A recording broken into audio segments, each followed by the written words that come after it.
माहे रमजान यूं आ गया। बिस्मिल्लाहिर्रहमानिर्रहीम।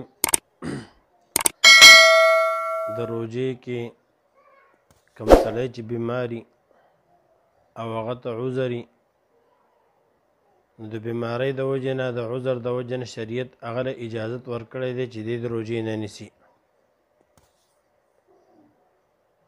دا کم خلق به بیماری د دې یو څو خبرې دي چې هغه موږ تاسو د خپل ځان سره په ذهن کې یاد وساتو.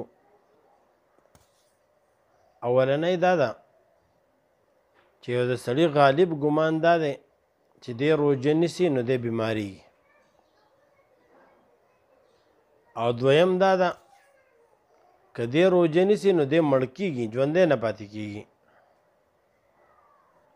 او دریم دا ده که دی روژه نیسي د ده یو اندام ضایع کېږي، سترګې خرابېږي، غوږې خرابېږي، لکه د چا چې شوګر وي د شوګر د مریض سترګې خرابېږي. نو که چېرې غالب ګمان په دې کې دا چې دا نقصانات په دې روژه کې دننه پراته دي او مرض پې سیوا کېږي، نو داسې کس له بیا روژه نیول نه دي پکار. د داسې کس دپاره په شریعت کې اجازت دی چې دی روژه ونه نیسي. د دې اجازت دپاره هم په شریعت کې یو څو خبرې دي. موږ بس ته به څنګه پته لګي چې دا مرض سیوا کېږي یا د دې انسان اندام پې خرابېږي یا په ده باندې مرګ راځي. یو خو د هغې علامات دي چې موږ کله علاماتو ته وګورو، د علاماتو نه موږ ته پته لګي چې او په دې سره مرض د دې سیوا کېږي. او دویمه تجربه ده، تیر شوي کال د روژې نیولې وې، په تجربه کې راغلی وه چې مرض سیوا شوی دی، تکلیف ورته سیوا شوی دی، یا مور ده یا پلار دی یا بل یو سړی دی.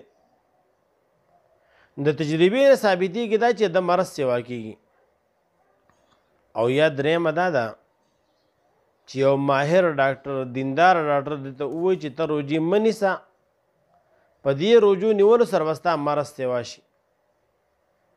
نو که چېرې انسان په داسې حال کې نو په ده باندې بیا روژې لازم نه دي.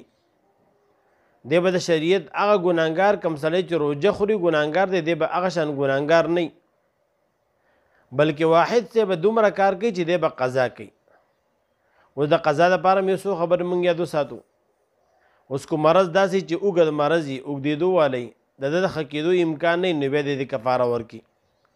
او کفاره د یو سرسایه، د یو روژې په مقابله کې به یو سرسایه دا کفاره ورکوي.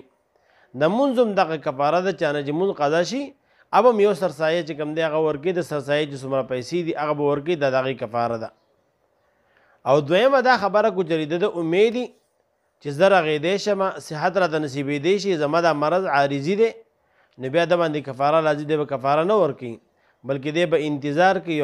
کو یو روژه نیولی شي، کو دوه نیولی شي، که درې نیولی شي، په میاشت کې یوه دوه نیولی شي، په دې طریقې سره به دې روژې ادا کوي. لیکن کو چېرې داسې نه وي نو داسې فدیه نشي ورکولی.